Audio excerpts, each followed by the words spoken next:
Oke, baik. Jadi faktur pajak berdasarkan Per 03 tahun 2022 yang diubah menjadi Per 11 tahun 2022. Latar belakang dan tujuan terkait peraturan ini ya. Jadi beberapa ketentuan dalam regulasi existing masih mengatur hal-hal yang bersifat manual dan belum terotomasi. Lalu adanya tumpang tindih regulasi, lalu ada permasalahan di lapangan, lalu untuk penyelarasan dengan peraturan di atasnya dan memberi kepastian hukum dan kemudahan ya. Latar belakangnya, adapun pokok-pokok perubahan ya, yakni pencantuman NIK atau nomor paspor, yaitu kepada pembeli orang pribadi ya. Lalu ada pengisian jenis barang dalam faktur pajak, ada pula transaksi dalam mata uang asing, lalu pemberian nomor seri faktur pajak, lalu ada juga diatur tentang kode transaksi 05 ya untuk penyerahan dengan besaran tertentu, lalu pengaturan kembali penandatanganan e-faktur ya, pihak-pihak yang berhaknya, lalu pembatasan waktu upload e-faktur ya kini diatur paling lambat tanggal 15 bulan berikutnya. Lalu pengaturan kembali faktur penjualan. Lalu tentang cap atau keterangan fasilitas PPN dalam e-faktur. Lalu pengaturan kembali faktur pajak untuk PKP pedagang eceran. Lalu terkait sengketa pajak terkait dengan pajak masukan.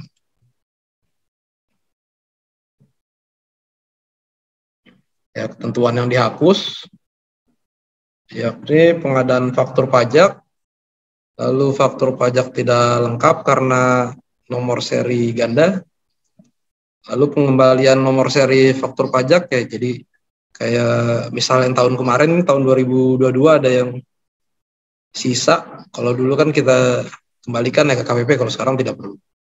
Lalu pemberitahuan perubahan nama penandatangan faktur pajak, itu juga sudah tidak perlu lagi, tinggal diubah saja di aplikasi ya bisa.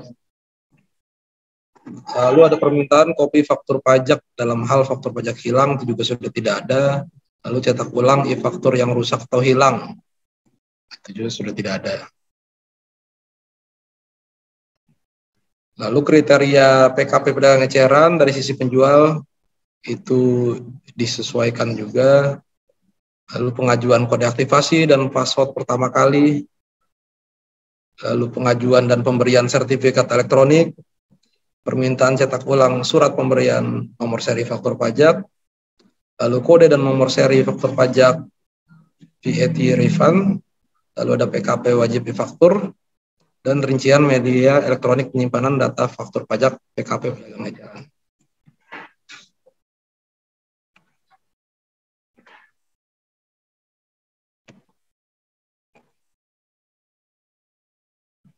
Ya, jadi kita singgung lagi ya, kewajiban dan saat pembuatan faktur pajak.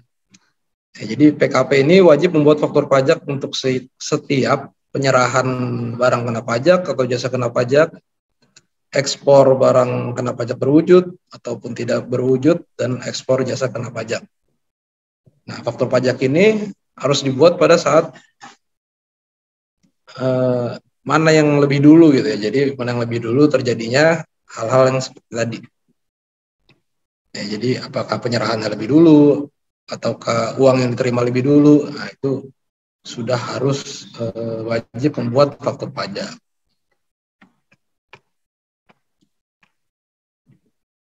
Nah, lalu ada disinggung tentang faktur pajak gabungan. Nah, apa sih ini faktur pajak gabungan? Jadi satu faktur pajak yang meliputi seluruh penyerahan yang dilakukan kepada pembeli selama 1 bulan kalender. Jadi kepada pembeli yang sama dalam 1 bulan kalender. Itu bisa dibuatkan faktur pajak gabungan. Jadi dalam hal terdapat pembayaran baik sebagian maupun seluruhnya dalam penyerahan tersebut yang diterima dalam bulan penyerahannya, nah itu faktur pajak gabungannya bisa dibuat paling lama pada akhir bulan penyerahan barang kena pajak atau jasa kena pajak tersebut.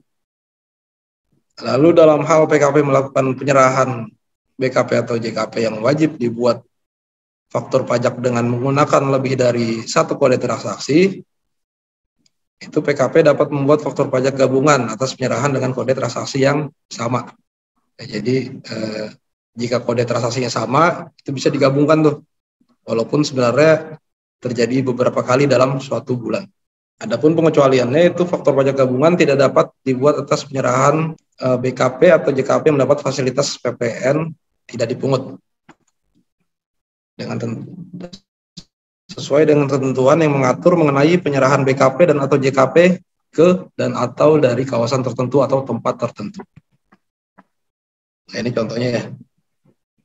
Jadi misalkan dalam suatu bulan ya, bulan April, pada tanggal 4, 11, 18, 25, 26, 30 itu ada terjadi transaksi ya, ada penyerahan, ada penerimaan pembayaran kepada wajib pajak yang sama, kepada pembeli yang sama. Nah, ini bisa kita gabungkan ya. Kita bisa gabungkan menjadi satu faktur pajak, asalkan pembelinya sama dan kode transaksinya sama. Itu boleh kita gabungkan, dan paling telat kita buat fakturnya di akhir bulan April lah, kalau contoh di sini berarti 30 April. Kita buatkan faktur pajaknya satu aja cukup. Bisa seperti itu. Atau kalau mau bikin satu-satu tiap kali transaksi bikin satu faktur ya silakan saja. Cuma ini cara mudahnya seperti ini, faktur pajak gabungan. Lalu ada contoh 2. Ini diceritakan PTA merupakan PKP yang menjual kepada CVC. Ada penjualan berupa komputer, lalu ada juga pemberian cuma-cuma. Nah, ini kita bisa bikin faktur pajak gabungan. Kita bisa bikin faktur pajak gabungan. Hanya saja karena kode transaksinya berbeda, jadi kita bikin 2 faktur. Jadi atas faktur gabungan yang pertama tuh atas penjualan BKP-nya, yang kode transaksi 01, lalu untuk faktur yang gabungan satu lagi itu atas pemberian cuma-cuma karena kode transaksinya berbeda, dia memakai kode transaksi 04 ya. Cuma ini karena atas pembelinya sama, NPP-nya sama, walaupun terjadi transaksi beberapa kali, itu boleh kita gabungkan. Jadi kalau case yang seperti ini kita bikin 2 faktur pajak gabungan. Lalu keterangan dalam faktur pajak ya, apa saja sih ini yang harus dicantumkan dalam faktur pajak? Itu ada nama, alamat, dan NPP yang menyerahkan BKP atau JKP. Kalau ini sih otomatis di sistem. Lalu identitas pembeli, nah ini nih yang harus kita input di aplikasi faktur. Jadi harus kita cantumkan nih nama, alamat, NPP, lalu NIK mungkin kalau untuk ke subjek pajak dalam negeri orang pribadi, lalu nama, alamat, dan paspor bagi yang SPLN, lalu nama dan alamat bagi SPLN badan atau bukan subjek pajak sebagaimana dimaksud dalam pasal 3 Undang-Undang PPH. Lalu jangan lupa juga mencantumkan jenis barang atau jasa ya. Jadi dirincikan di faktur pajak tersebut, lalu jumlah harga jualnya atau penggantian atau potongan harga, lalu PPN yang dipungut itu otomatis ya di aplikasi.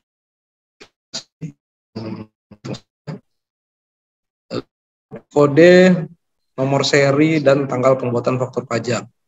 Nah, untuk kode ini disesuaikan ya dengan transaksinya. Untuk wajib pajak baru PKP, jadi kode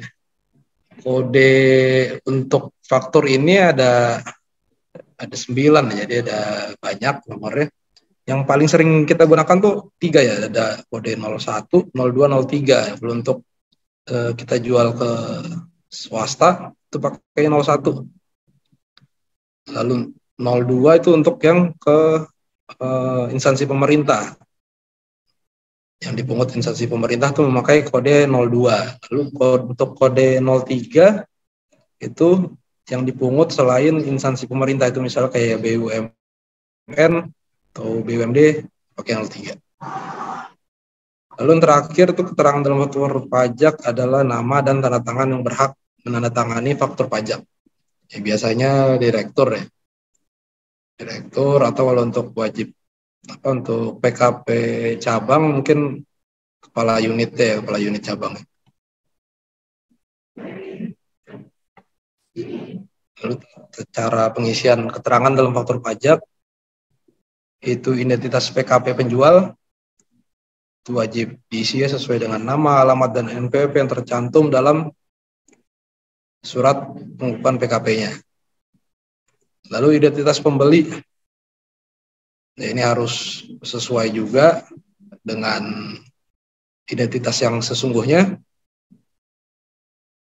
Lalu bagi subjek pajak dalam negeri, nama dan alamat dapat diisi sesuai dengan nama dan alamat yang tercantum dalam surat keterangan terdaftar ya, atau SKT. Lalu jenis barang dan atau jasanya itu wajib diisi sesuai dengan keterangan yang sebenarnya ya. Jadi jual jual mesin ya ditulisnya jual mesin apa gitu. Dan untuk cara penerbitan faktur ini ya kadang ada nama barang yang ada kode-kode uniknya gitu seperti tanda kutip ya untuk menandakan inci misalnya itu masih belum bisa diakomodir ya di aplikasi.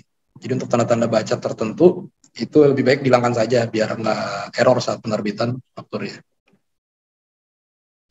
Lalu untuk penyerahan barang kena pajak ke kawasan perdagangan bebas dan pelabuhan bebas itu ditambah HSKOD ya. Lalu untuk penyerahan berupa kendaraan bermotor baru untuk dilakukan regis kendaraan bermotor baru sesuai ketentuan yang berlaku, itu PKP dealer harus mencantumkan keterangan berupa merek, tipe, varian, dan nomor angka. Nah, jadi diisi lengkap di situ. Lalu untuk penyerahan tanah dan atau bangunan itu diisi paling sedikit alamat lengkap tanah dan atau bangunan yang dimaksud. Itu ditaruh di fakturnya di jenis barang yang dijual. Lanjut ke pengisian identitas pembeli atau penerima JKP dalam faktur pajak. Dalam pasal 6 ayat 6 ya, jadi dalam hal penyerahan BKP atau JKP dilakukan kepada pembeli yang termisi di KBM atau KBM sebesar madya. Tetapi atas barang tersebut atau jasa tersebut dikirimkan ke tempat PPN terutang yang dipusatkan yang berada di kawasan atau tempat tertentu yang mendapatkan fasilitas PPN tidak dipungut. Serta penyerahan yang dimaksud merupakan penyerahan yang mendapatkan fasilitas PPN atau PPNBM tidak dipungut. Itu berlaku ketentuan nama dan NPWP PKP tempat dilakukannya pemusatan itu diisi ya namanya dan NPWP yang tadi terdaftar di KPP besar khusus atau madya. Nah, lalu untuk alamat alamatnya juga menggunakan alamat tempat PPN atau PPNBM terutang yang dipusatkan yang menerima BKP dan atau JKP yang berada di kawasan atau tempat tertentu yang mendapat fasilitas PPN atau PPNBM tidak dipungut.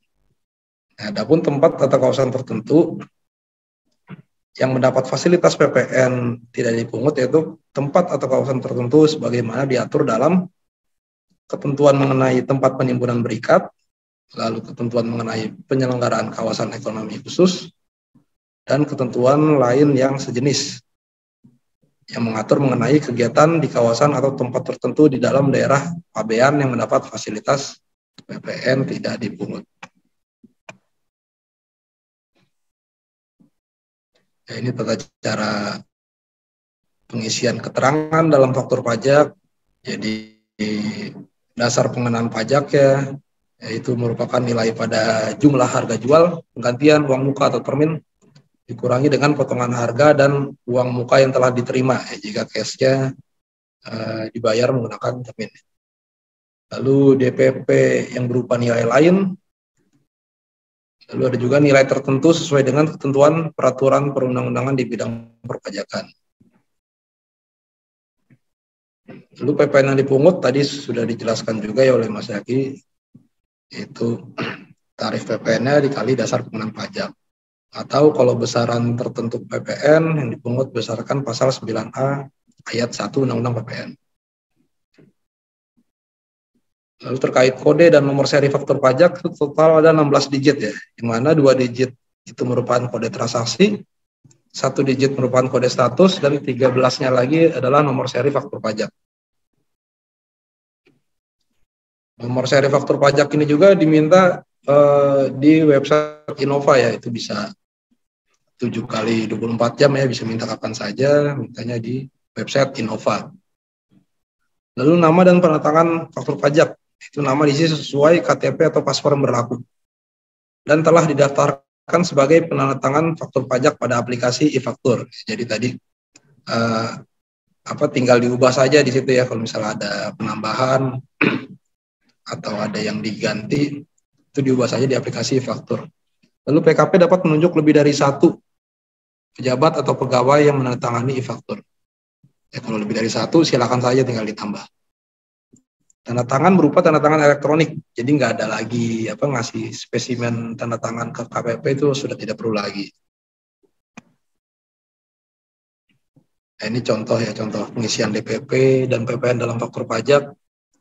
Untuk DPP normal, harga jual 100 juta, PPN yang dipungut tarif 11%, ya, maka PPN-nya 11 juta.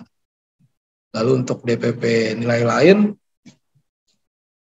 ini cash-nya harga jual 100 juta, laba kotor 10 juta. Ya, maka DPP-nya itu dikurangi dulu dengan laba kotor tadi ya, ketemu DPP-nya jadi 90 juta. Nah, PPN, maka PPN-nya 11% dari 90 juta, yaitu 9.900.000. Lalu untuk cash besaran tertentu, ini atas penyerahan kendaraan motor bekas misalnya, itu PPN besar tertentu 1,1% dari harga jual. Jadi harga jual 100 juta, kita kali 1,1%, ketemu PPN-nya 1.100.000. Ini ya tadi 9 kode transaksi dalam faktur pajak. Nah, ini 01, bahasa mudahnya ini untuk jualan ke pihak ke sesama swasta, ini pakai 01. Jadi kita yang mengut. 02 ini dipungut ya, dipungut instansi pemerintah. 03 ini dipungut selain instansi pemerintah, tadi contohnya BUMN atau BUMD.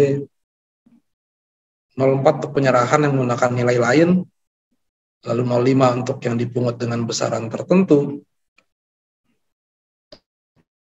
06 untuk penyerahan lainnya yang dipungut oleh PKP yang melakukan penyerahan menggunakan tarif selain pasal 7 ya, untuk PPN. Lalu 07 untuk penyerahan yang mendapatkan fasilitas tidak dipungut ya, atau DTP. 08 untuk penyerahan yang mendapatkan fasilitas dibebaskan dari pengenaan PPN. Lalu 09 untuk penyerahan berupa aktiva yang menurut tujuan semula tidak untuk diperjualbelikan. Lalu dibahas juga ada transaksi yang menggunakan mata uang asing. Dalam hal penyerahan BKP dilakukan menggunakan mata uang asing, itu penghitungannya harus dikonversikan dulu ya dalam satuan mata uang rupiah.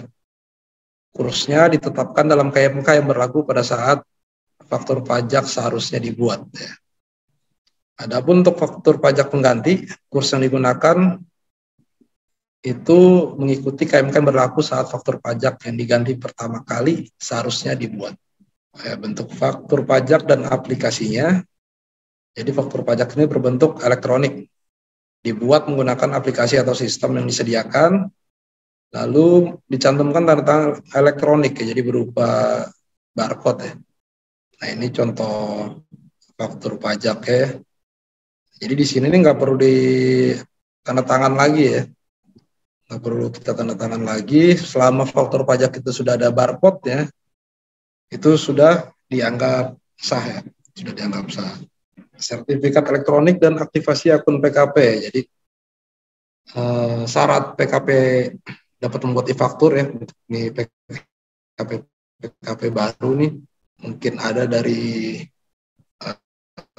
yang sudah diverifikasi, mungkin aktivasi akun PKP. Nah, itu segera diaktifasi dulu akunnya ke KPP, lalu nanti download sertifikat dan install aplikasi. Nah, ini nomor seri faktur pajak ya. Jadi seperti yang tadi saya singgung, permintaan nomor seri faktur pajak tuh diajukan melalui online ya di website Innova. Masih bisa juga mengajukan ke KPP, langsung ke KPP.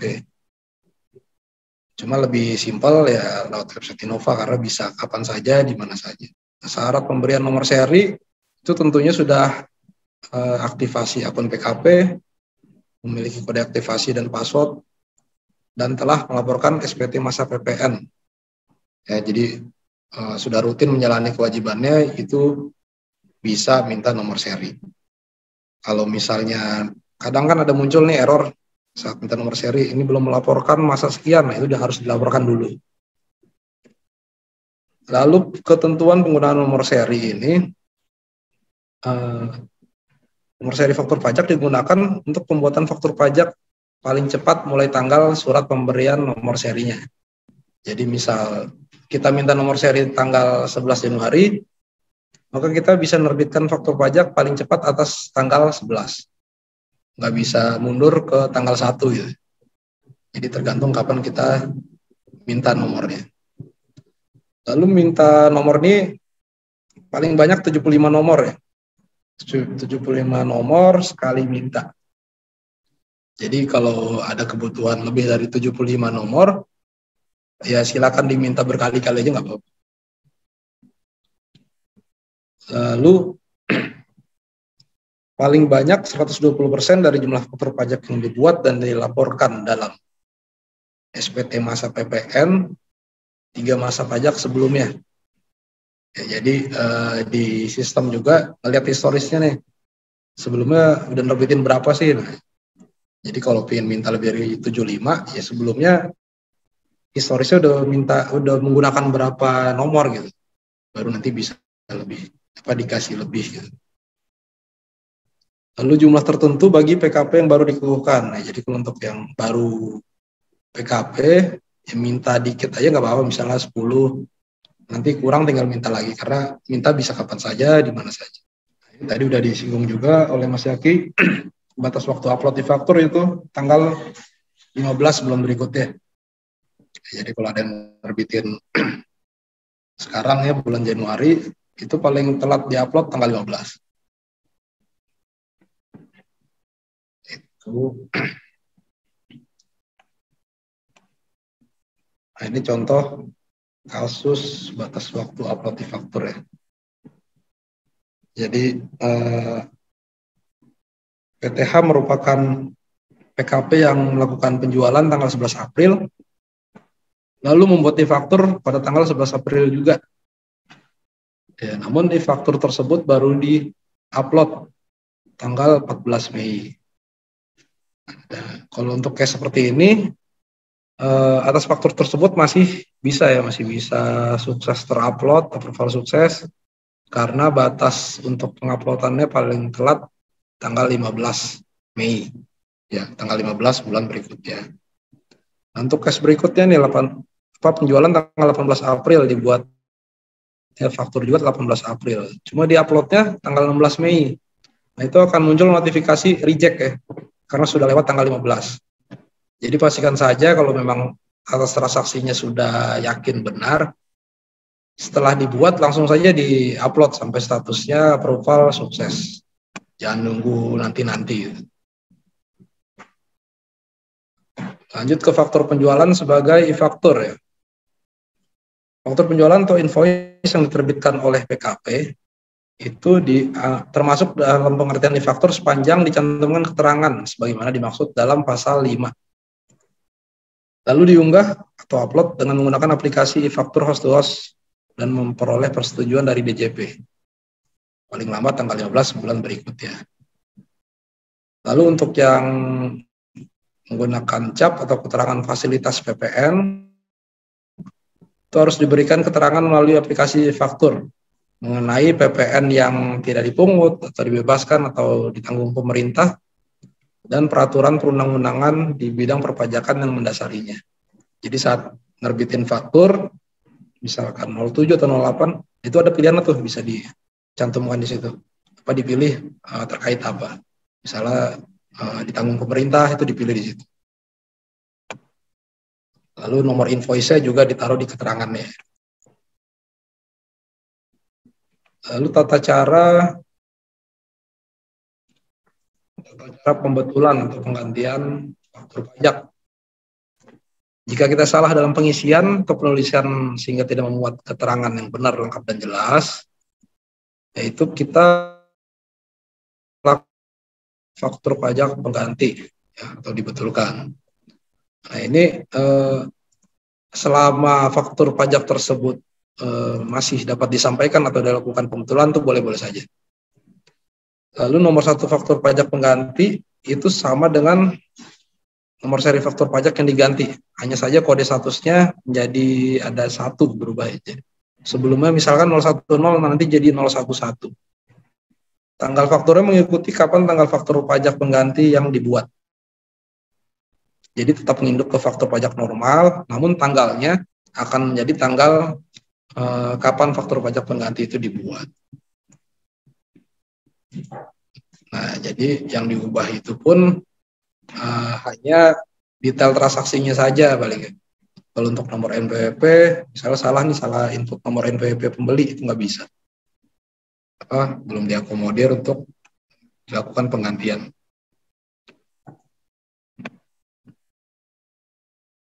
Lalu, nah bagaimana tadi nih, misal salah NPWP, nah jadi paling solusinya kita batalkan.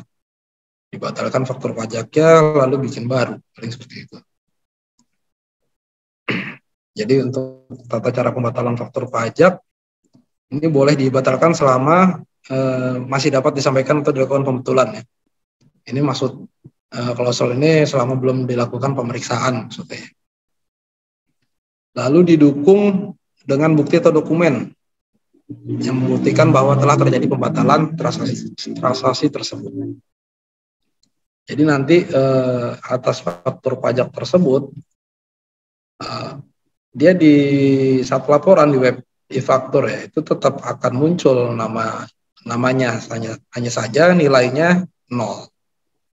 Nah, lalu atas nomor seri yang digunakan tersebut yang dibatalkan faktur pajaknya itu tidak bisa kita gunakan kembali. Jadi nomornya akan loncat ke nomor seri yang selanjutnya. Lalu ada aturan terkait faktur pajak bagi pedagang eceran. Ini untuk penyerahan BKP atau JKP kepada konsumen akhir itu merupakan PKP pedagang eceran. Ya, termasuk yang dilakukan melalui PMSE. Itu merupakan PKP pedagang eceran juga. Jadi PKP pedagang eceran dapat membuat faktur pajak eceran atas penyerahan BKP atau JKP pada konsumen akhir tanpa mencantumkan identitas pembeli serta nama dan tanda tangan penjual. Faktur pajak eceran ini dapat berupa bon, kontan, faktur pajak penjualan, segi cash register, karcis, kwitansi atau tanda bukti penyerahan atau pembayaran lain yang sejenis. Atau dapat berbentuk elektronik. Karakteristik konsumen akhir itu berupa pembeli barang atau penerima jasa yang mengkonsumsi secara langsung. Secara langsung mereka konsumsi dan bukan merupakan barang yang dibeli untuk kegiatan usaha. Jadi bukan yang dibeli lalu untuk dijual kembali. Jadi seperti itu karakteristik konsumen akhir. Faktur pajak eceran ini dapat juga dibuat atas pemakaian sendiri, pemberian cuma-cuma, dan penyerahan yang mendapatkan fasilitas tidak dipungut PPN atau dibebaskan dari pengenaan PPN. Yang dikecualikan pedagang eceran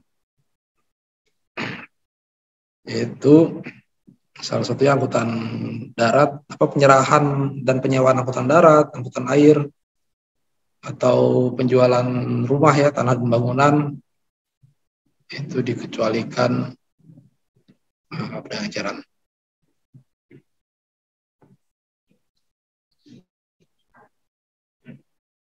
Lalu pembetulan atau penggantian dan pembatalan faktur pajak bagi PKP pedagang eceran itu dengan melakukan pembetulan faktur pajak sesuai dengan kelaziman usaha PKP pedagang eceran. Persyaratan formal material faktur pajak. Jadi faktur pajak harus memenuhi ketentuan formalnya, itu diisi secara benar, lengkap, dan jelas. Adapun materialnya diisi sesuai dengan keterangan yang sesungguhnya mengenai penyerahan BKP dan atau JKP, ekspor BKP berwujud, dan lainnya ya. Jadi harus jelas, formal, dan material. Lalu faktur pajak ini dianggap tidak lengkap, terlambat dibuat, atau bahkan dianggap tidak dibuat. Itu jika e-faktur tidak mencantumkan keterangan yang sesungguhnya atau tidak berdasarkan transaksi yang sebenarnya. Itu dianggap tidak lengkap. Lalu faktur yang dibuat melewati saat seharusnya faktur pajak dibuat itu dianggap terlambat juga, bisa dikenakan sanksi. Lalu dianggap tidak dibuat itu jika faktur pajak dibuatnya setelah lewat 3 bulan. Lewat 3 bulan sejak kapan seharusnya faktur pajak tersebut dibuat. Nah, untuk case tersebut itu mengakibatkan ada potensi sanksi dan PP atas pajak masukannya itu tidak dapat dikreditkan oleh si pembelinya. Ini contoh pajak tidak lengkap.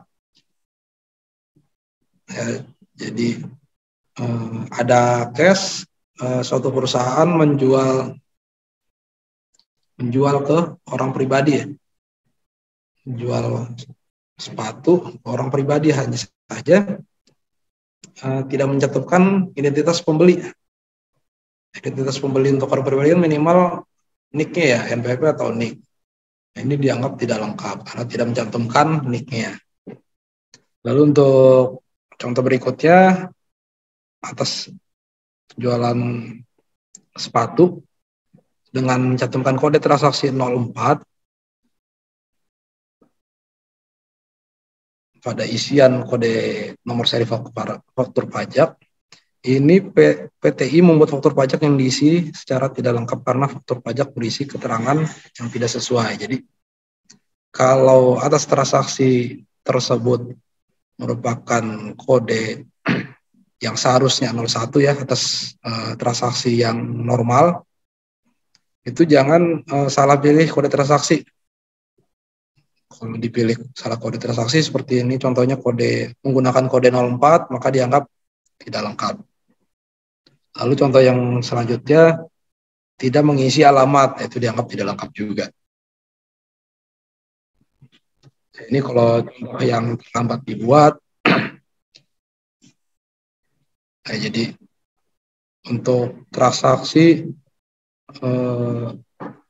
yang seharusnya dibuat pada tanggal 12 April 2022. Lalu si perusahaan tersebut membuat fakturnya tanggal 13. Nah, ini menyebabkan faktur pajak ini dianggap terlambat. Nah, jadi kapan transaksi tersebut, mana yang lebih dulu ya terjadinya penyerahan barang atau jasa, atau uang sudah diterima sekalipun itu termin, maka saat itu sudah harus terbit faktur pajak ya. Lalu ini contoh yang faktur pajak dianggap tidak dibuat. Ini mirip-mirip dengan yang telat tadi ya. Jadi baru dibuat 3 bulan setelahnya, itu dianggap faktur pajak tersebut tidak dibuat, dan atas pajak masukannya tidak bisa dikreditkan. Kewajiban dan pelaporan faktur pajak. Jadi tiap pengusaha kena pajak itu wajib melaporkan faktur pajak dalam SPT masa PPN pada masa pajak yang sama dengan tanggal pembuatan faktur pajak. Jadi sekalipun kita misal amit-amit nggak ada kegiatan usaha, itu tetap lapor ya walaupun nihil. Bagi yang tidak atau telat lapor itu akan memunculkan potensi sanksi administrasinya. Lalu permintaan dan pemberian data e-faktur yang rusak atau hilang. Nah, ini untuk PKP yang sudah berjalan mungkin ya. Lalu dia mungkin laptopnya rusak atau error. Nah, itu kita bisa minta data faktur ke KPP. Permintaan data faktur hanya saja yang bisa diminta hanya pajak keluaran ya. Adapun untuk pajak masukan atau referensi lain itu diisi manual sendiri. Cuma untuk data faktur pajak keluaran itu bisa diminta ke KPP.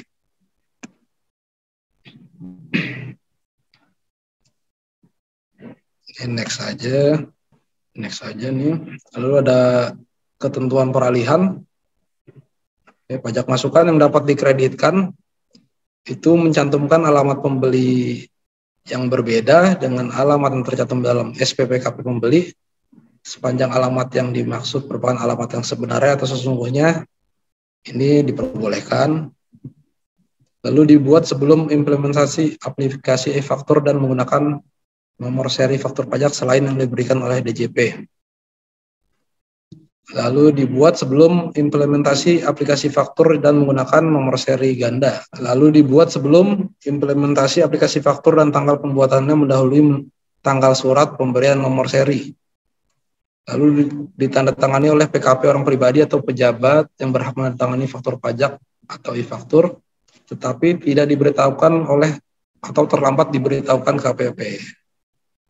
Nah, ini ketentuan peralihannya. Adapun peraturan sebagaimana yang dijelaskan tadi ya itu berlaku mulai 1 April 2022. Jadi bagi Bapak Ibu sekalian ini udah berlaku ya yang baru PKP.